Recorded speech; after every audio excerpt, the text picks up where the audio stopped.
Здравствуйте! Вы смотрите программу «Актуальное интервью» в студии Валерия Наумова.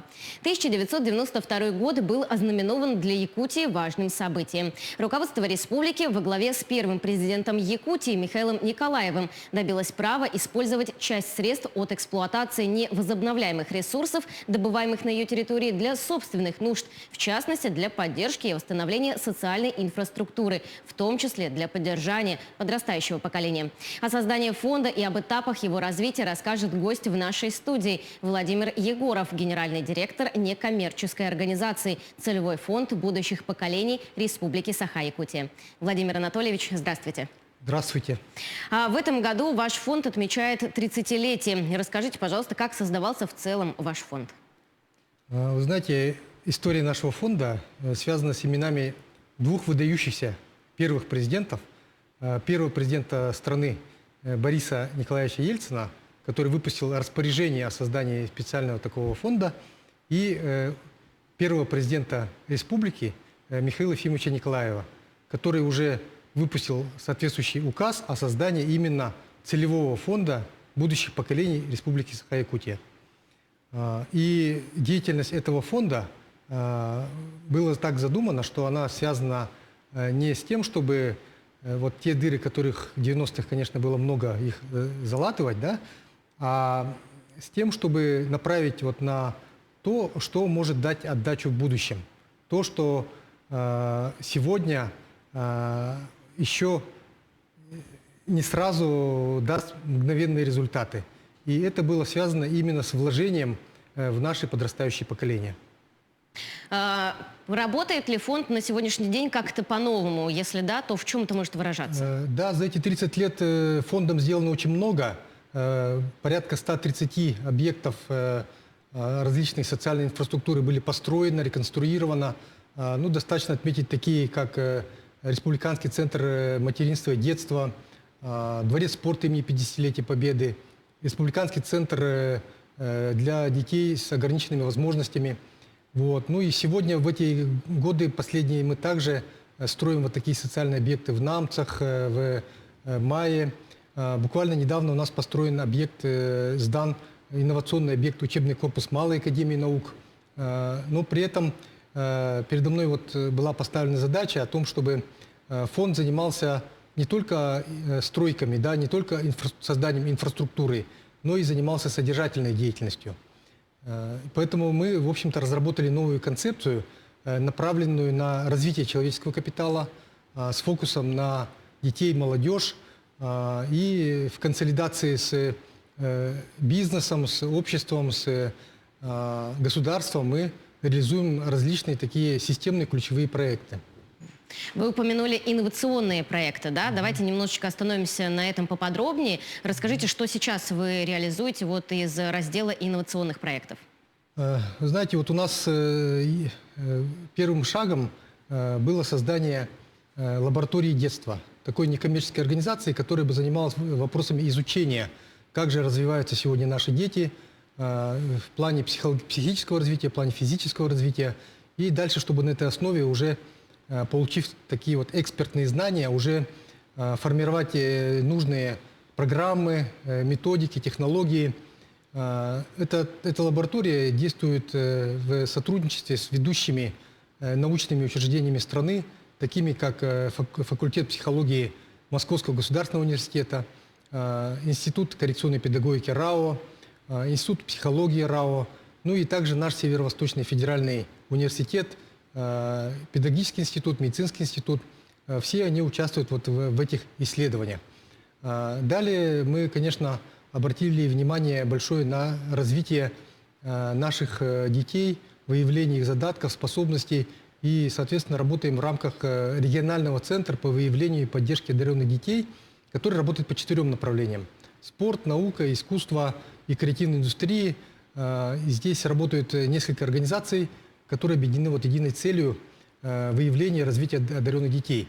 Это Малая академия наук, Якутская балетная школа, Высшая школа музыки и создаваемый вот сейчас нами парк будущих поколений. Вот. Это вот такие наши ключевые проекты. И, скажем, сегодня вот то, что мы сегодня строим, парк будущих поколений, вы знаете, вот рядом с Мусхая, идет строительство, мы должны построить этот объект в 2025 году. Но сегодня мы уже создали, опять же, некоммерческую организацию, которая занимается подготовкой к тому, чтобы этот объект сразу вошел в строй, заработал полную мощь. И сегодня уже реализуется много достаточно образовательных программ, проводятся мероприятия для детей вот именно по развитию их креативных навыков. Да? Образовательные программы по медиа, значит, по дизайну, по предпринимательским навыкам и даже вот по индустрии питания также мы вот проводили образовательные программы. Но вы перечислили большое количество проектов, которые реализуются с помощью вашего фонда. Как вам удается реализовывать такое количество интересных проектов и каким образом вы этого добиваетесь? Вы знаете, вот как раз-таки, когда мне предложили работу вот в этом фонде, я так понимаю, что и брали в учет именно мои компетенции, скажем, да, как министра образования и науки. Деятельность министерства достаточно обширная. У нас же было объединенное министерство, и значит, образование, школьное, среднее профессиональное образование, наука, целевая подготовка, вузы. Все это было воедино, и достаточно такая обширная деятельность. Да? И, соответственно, вот я всю жизнь тоже занимался с детьми, был и учителем, и педагогом доп. Образования, в университете работал, ну и потом директором учреждения, значит, вот по работе с одаренными детьми Малой академии наук. И вот все вот эти мои компетенции, они, конечно же, пригодились для того, чтобы разработать вот такую концепцию и далее работать уже слаженной командой не только сотрудников фонда, но и всех наших социальных партнеров, работать над реализацией вот этого большого количества проектов. То есть это мы не только вот сотрудники фонда работают над этими проектами, но и все наши социальные партнеры. А финансовые партнеры, которых мы привлекаем, они видят, что да, фонд действительно такой вызывающий доверие организация, которой можно доверить свои средства, доверить вот реализацию своей социальной ответственности. Поэтому мы вот все вместе вот так работаем. А вы работаете только с одаренными детьми? Что делать, если, например, ребенок, вот так вот особо очевидно не проявляет своих талантов? Вы знаете, вот когда я еще работал в Малой академии наук, мы вот начали реализовывать проект «Одаренный ребенок». На самом деле название, конечно, говорит как будто о том, что именно вот с особыми детьми, которые выдающие способности имеют и так далее. Но суть проекта как раз заключалась в том, чтобы выявлять задатки и способности у каждого ребенка. На самом деле у каждого ребенка вот в каком-то из направлений все равно есть то, к чему он более предрасположен.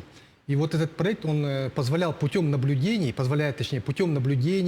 путем значит, каких-то тестирований даже, да, и участия ребенка в каких-то мероприятиях, выявлять задатки по 10 направлениям. Вот сейчас в этом проекте уже 11 считается направлений.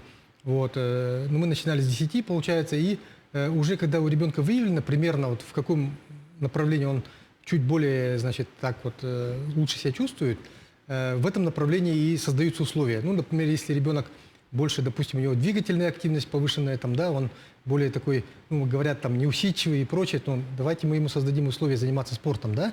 Вот, если ребенок любит там что-то делать, там, мастерить, что-то конструировать и прочее, там, возится с разными механизмами, ну, значит, очевидно, у него задатки именно к техническому направлению, давайте ему создадим условия вот именно в этом направлении, да. Вот так работает множество детских садов, у нас больше 100 детских садов в этом проекте работают, и как раз-таки там и выявляются способности, задатки каждого ребенка и создаются условия для его развития.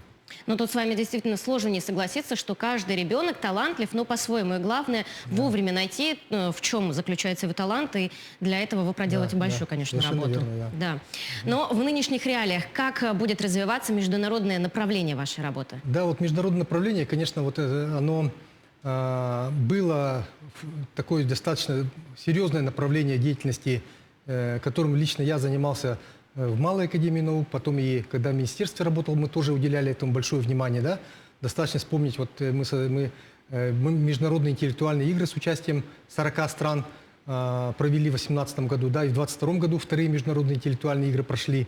Также международная исследовательская школа, значит, международная азиатская физическая олимпиада. Да, это все, что мы, в общем-то, делали для того, чтобы войти в такое вот, скажем, взаимоотношение войти в такое международное образовательное пространство, чтобы как-то иметь опыт, получать какие-то практики именно лучших образовательных систем мира.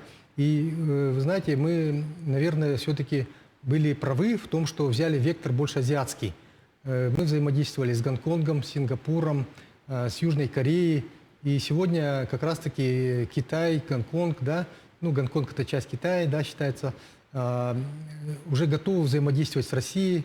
Вы знаете, вот наш Северо-Восточный федеральный университет взаимодействует с ними.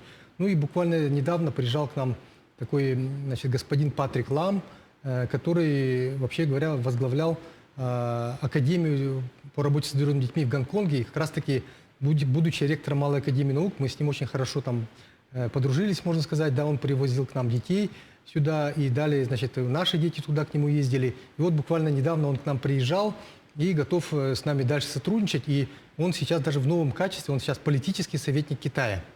Поэтому не только даже образование, да, поэтому я считаю, что вот эти наши контакты, которые мы наладили, позволят и дальше развивать вот это международное сотрудничество.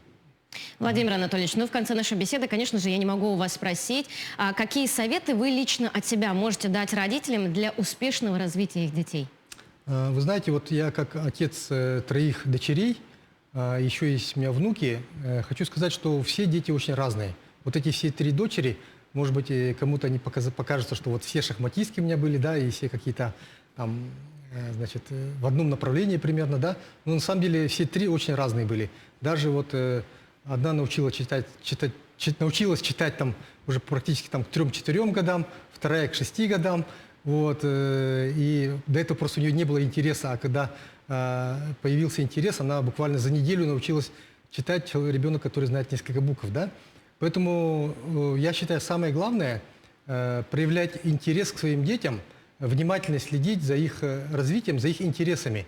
Потому что вот если просто, как мы иногда родители мечтаем, что вот наш, значит, ребенок должен стать там, инженером, или он должен стать врачом, или он должен стать там, предпринимателем, и пытаемся к этому ориентировать, зачастую вот это не получается. Вот я, например, как математик, хотел, конечно, чтобы мои дети тоже пошли по моей стезе, но вот они выбрали совсем другое, и причем некоторые из них, ну вот средняя дочка только в 10 классе сориентировалась, что она вот станет архитектором, и сегодня она очень творческий человек, вот в этом направлении учится, да.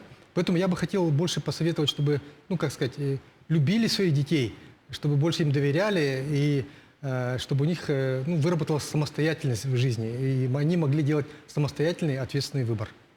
Согласна с вами полностью, Владимир Анатольевич. Спасибо вам за такую интересную беседу. Желаем процветания вашему фонду и, конечно же, дальнейшего развития. Спасибо. Ну, я напомню, что вы смотрели актуальное интервью. Всего доброго.